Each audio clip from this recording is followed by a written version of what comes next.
የልዑል እግዚአብሔር ቤተሰቦች እንኳን ደረሳችሁ ለልደተ ማርያም በዓል።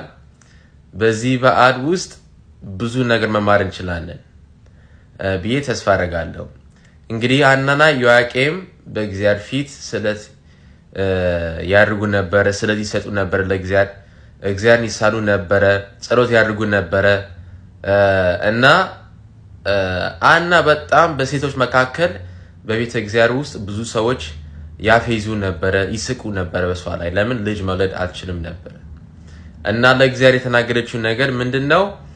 እግዚአብሔር ሆይ ልጅ ከሰጥከኝ መልሼ ልጅ እሰጣለሁ ብላ ከዛ ቀን በኋላ ማህፀኗ ተከፈተ። አያችሁ፣ ትልቅ ነገር ነው። ስለት ትልቅ ነገር ነው።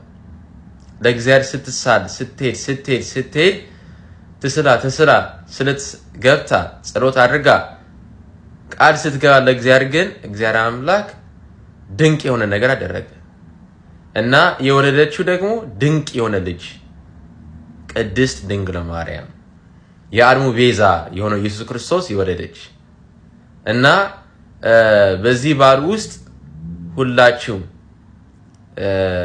ጭንቅ የሆነባችሁ ነገር ካለ እግዚአብሔር አምላክ ይሄ ነገር ቢያስተካክልልኝ ደስ ይለኛል የምትሉት ነገር ካለ ከጸለያችሁ በእውነት እግዚአብሔር ያደርገዋልና ይሄ በዓል የበረከት በዓል ይሆንልን፣ የደስታ የሐሴት በዓል ይሆንልን።